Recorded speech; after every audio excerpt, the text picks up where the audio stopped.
দশম শ্রেণীর জীবনবিজ্ঞান ও পরিবেশ পরিচয়।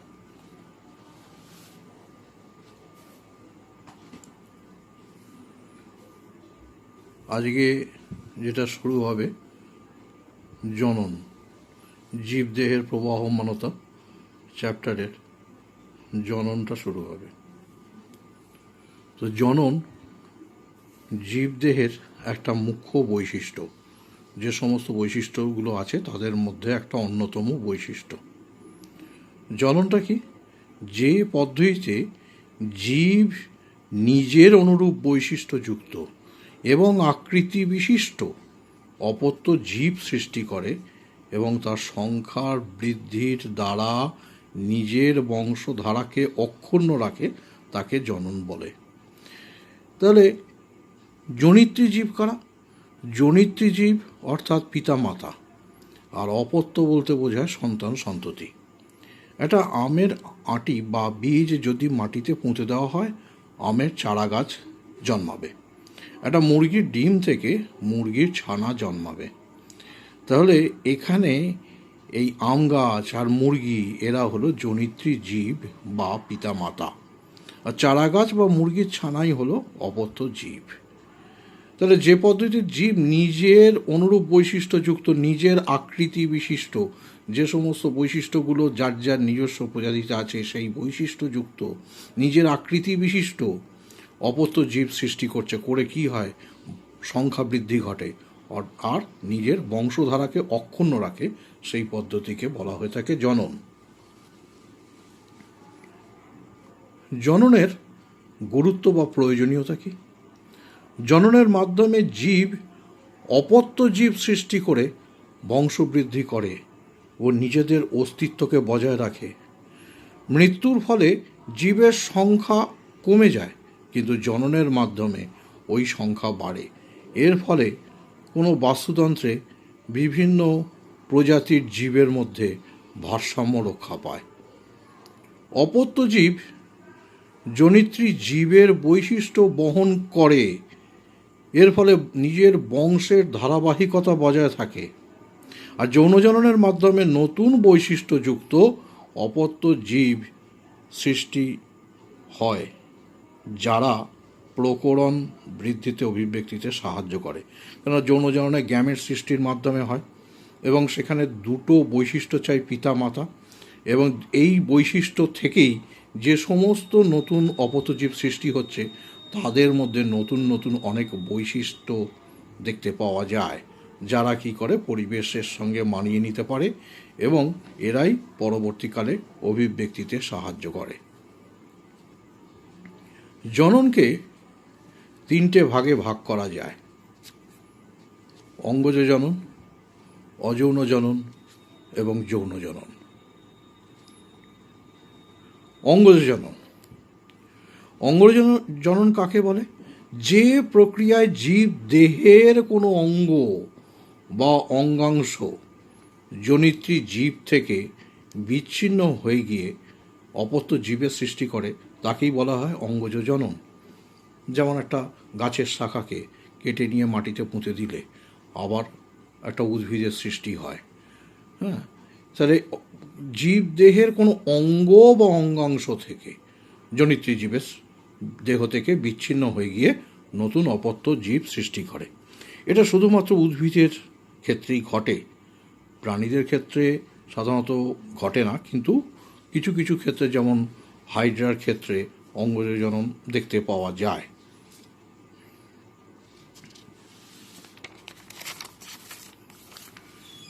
অঙ্গজ জননে হচ্ছে এবার দুটো ভাগ।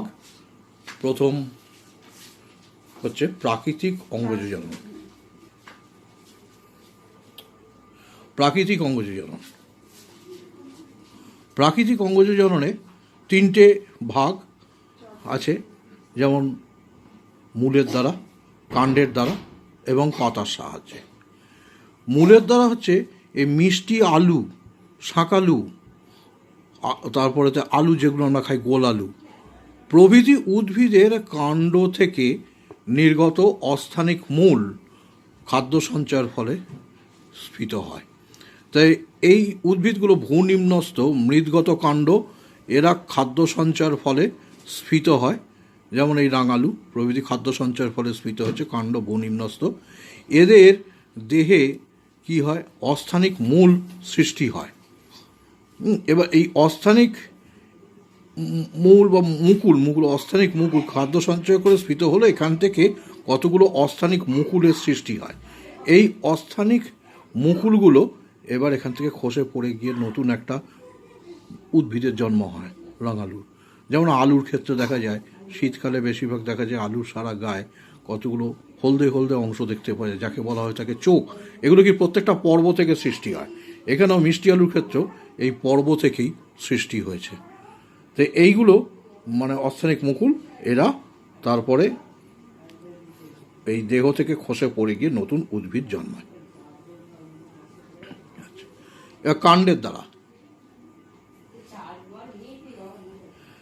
কচুরিপানা, টোপাপানা প্রভৃতির খর্বাকৃতি যে কাণ্ড, খর্বাকৃতি, ক্ষুদ্র, স্থূল, পর্বমধ্য, এটা হচ্ছে পর্বমধ্য, আর এখানে হচ্ছে পর্ব। প্রত্যেকটা পর্বর সঙ্গে কি হচ্ছে, অস্থানিক মূল নির্গত হয়।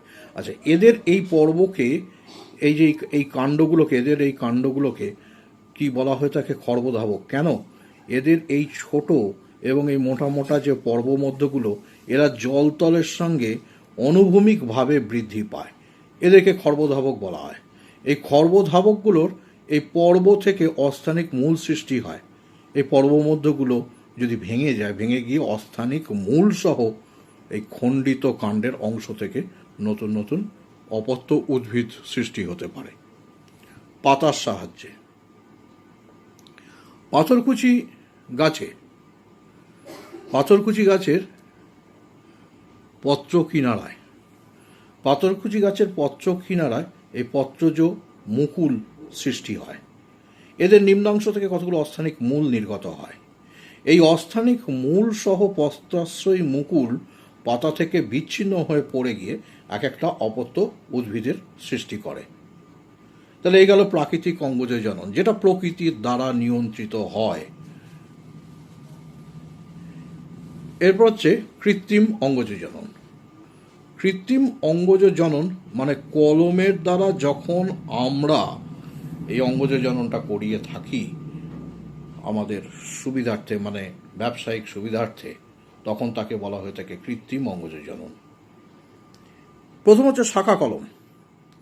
জনিত্রী উদ্ভিদের দেহ থেকে একটা ছোট কাণ্ডের এই শাখাকে কেটে নিয়ে আসা হলো।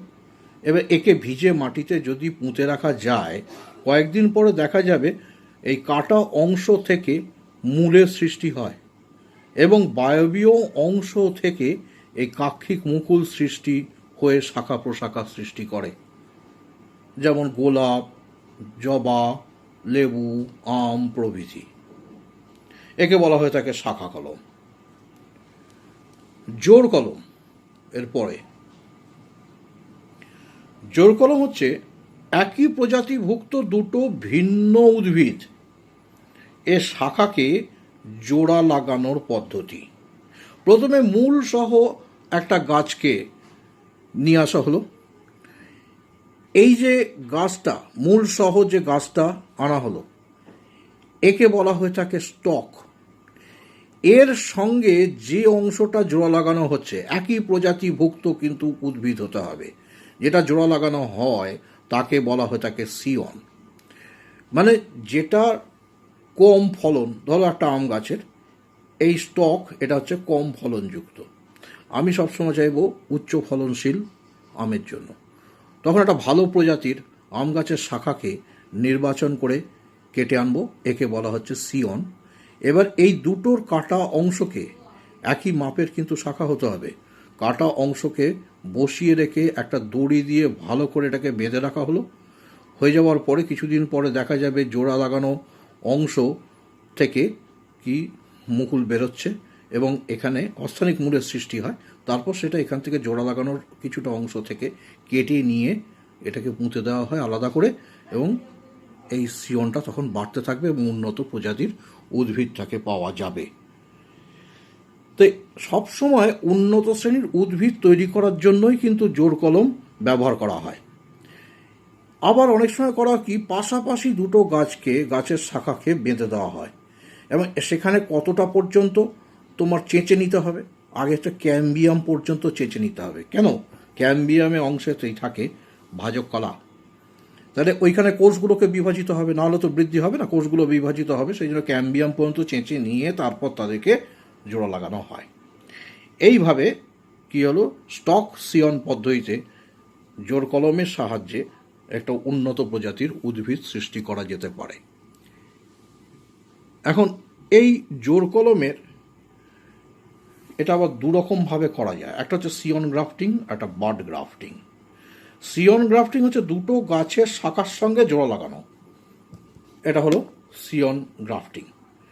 আর বাড গ্রাফটিং হচ্ছে স্টক, এই স্টকের ছালের মধ্যে একটা টি আকৃতির গর্ত করা হয়, টি আকৃতির একটি গর্ত করে দেওয়া হলো, সেখানে সিয়নের মুকুলটাকে টি আকৃতির গর্তের মধ্যে ঢুকিয়ে সুতো দিয়ে ভালো করে বেঁধে দেওয়া হয়।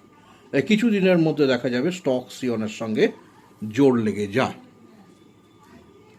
এইভাবে জোর কলম পদ্ধতি করা যায়। এরপরে হচ্ছে মাইক্রো প্রোপাগেশন। মাইক্রো মানে হচ্ছে অণু, মানে ক্ষুদ্রতম অংশগুলো দিয়ে যখন উদ্ভিদের বৃদ্ধি বা বিভাজন ঘটানো হয়, উদ্ভিদের বৃদ্ধি বা ওই সেই যে কোষ, কলা, ভ্রূণ প্রভৃতি সংগ্রহ করে তাদের বৃদ্ধি ও বিভাজন, মাইটোসিস প্রক্রিয়াতে বিভাজন ঘটিয়ে যে অপত্য সৃষ্টির পদ্ধতিকে বলা হয়ে থাকে মাইক্রো প্রোপাগেশন। এখানে কি করতে হবে? প্রথমে উদ্ভিদের ক্ষুদ্র উপাদানগুলো, এই যে কোষ, কলা বা ভ্রূণ প্রভৃতি, এদেরকে বলা হচ্ছে কি এক্সপ্ল্যান্ট। উদ্ভিদ অঙ্গ বা কোষ, কলা, মুকুল নির্বাচন করা হলো, যাকে বলা হয়ে থাকে এক্সপ্ল্যান্ট।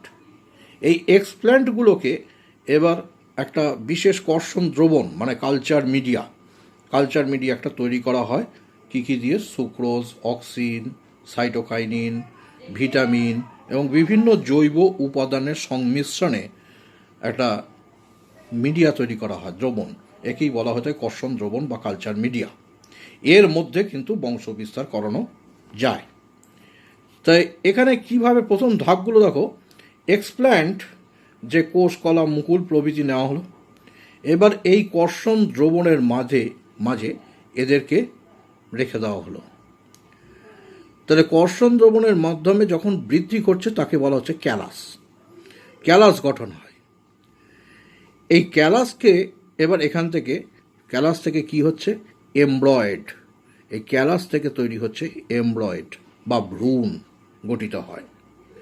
এই এমব্রয়েড বা ভ্রূণ থেকেই শিশু উদ্ভিদ বা প্ল্যান্টলেটস তৈরি হয়। এরপর এরা যখন একটু বৃদ্ধিপ্রাপ্ত হলো, এই প্ল্যান্টলেটসগুলোকে এবার এখান থেকে বের করে এনে এদের পৃথকভাবে টবে স্থানান্তর করা হয়। করে কিছুদিন পরে এখান থেকে দেখা যায় যে অসংখ্য চারা গাছের সৃষ্টি হয়েছে। তাহলে এবারে দেখা যাক অঙ্গজ জননের তাৎপর্যটা কি। অঙ্গজ জননের তাৎপর্য, মাতৃ উদ্ভিদের অংশ থেকে অপত্য উদ্ভিদ তৈরি হওয়ার বৈশিষ্ট্য অপরিবর্তিত থাকে। কেন? একই উদ্ভিদ থেকে একই রকমের অপত্য উদ্ভিদ সৃষ্টি হয়, সেগুলো বৈশিষ্ট্যগুলো সবসময় অপরিবর্তিত থাকে। অল্প সময় একটা মাত্র উদ্ভিদ থেকে অসংখ্য অপত্য উদ্ভিদ সৃষ্টি করা যায়। বছরের যে কোনো সময় কাঙ্ক্ষিত উদ্ভিদ পাওয়া যায়, এর কোনো টাইম নেই, যে কোনো সময় করতে পারো। এই পদ্ধতিটা অনেক সহজ ও সরল। এরপর মাতৃ উদ্ভিদের দেহাঙ্গ থেকে অপত্য উদ্ভিদ সৃষ্টি হয় বলে নতুন নতুন কোনো বৈশিষ্ট্য এদের মধ্যে পাওয়া যায় না অপত্যদের মধ্যে। কেন? একই রকম বৈশিষ্ট্য থেকেই অপত্য সৃষ্টি হচ্ছে। সাধারণত অপত্য উদ্ভিদগুলো সেই জন্যে নতুন কোনো বৈশিষ্ট্য সৃষ্টি হয় না বলে অভিযোজন ক্ষমতাও কমে যায় এবং অভিব্যক্তিতে এদের কোনো ভূমিকা নেই। সব পরিবেশের পরিবর্তন হলে সহজে অবলুপ্ত হয়ে যেতে পারে। এদেরকে দুটো ভাগে ভাগ করা যেতে পারে, একটা হচ্ছে সুবিধা আর একটা অসুবিধে। তা সুবিধা বললে প্রথম 4টে পয়েন্ট বলতে হবে, অসুবিধা বললে তারপরের পয়েন্টসগুলোকে বলা যেতে পারে। কৃত্রিম অঙ্গজ জননের গুরুত্ব। আমরা যে কৃত্রিম অঙ্গজ জননটা করছি কেন? বীজবিহীন উদ্ভিদ, যেটা কলা, আঙুর প্রভৃতি আজকাল পাচ্ছি আমরা, এ থেকে সহজেই অপত্য উদ্ভিদ সৃষ্টি করা যায়। কৃত্রিম অঙ্গজ জননের মাধ্যমে আদা, আলু, হলুদ প্রভৃতি উদ্ভিদের চাষ করা যায়। আম, পেয়ারা, লিচু প্রভৃতি উদ্ভিদ সহজে এবং দ্রুত কাঙ্ক্ষিত বৈশিষ্ট্যযুক্ত অপত্য উদ্ভিদ সৃষ্টি করা যায়। নির্দিষ্ট গুণমানের ফুল ও ফলের গাছ বংশ পরম্পরায় পাওয়া সম্ভব হয়। মাইক্রো প্রোপাগেশন বা অনুবিস্তরণের উদ্দেশ্য। কেন আমরা অনুবিস্তরণ করি?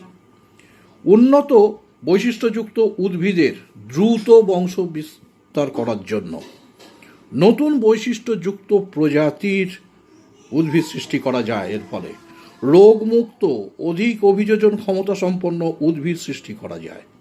কৃত্রিম বীজ উৎপাদন এবং জার্ম প্লাজম সংরক্ষণ করা যায়। একই গুণমানের বহু সংখ্যক উদ্ভিদ পাওয়া যেতে পারে, আর বছরের যে কোনো সময় এদের চারা তৈরি করা যায়। তাহলে অঙ্গজ জননটা আজকে পড়ানো হলো। অঙ্গজ জনন, কৃত্রিম অঙ্গজ জনন, প্রাকৃতিক অঙ্গজ জনন, অঙ্গজ জননের তাৎপর্য, কৃত্রিম অঙ্গজ জননের গুরুত্ব, মাইক্রো প্রোপাগেশন কী, মাইক্রো প্রোপাগেশনের প্রয়োজনীয়তা কী। আজ এই পর্যন্ত রইল। এরপরে বাকিটা অযৌন জনন শুরু হবে, পার্ট 2।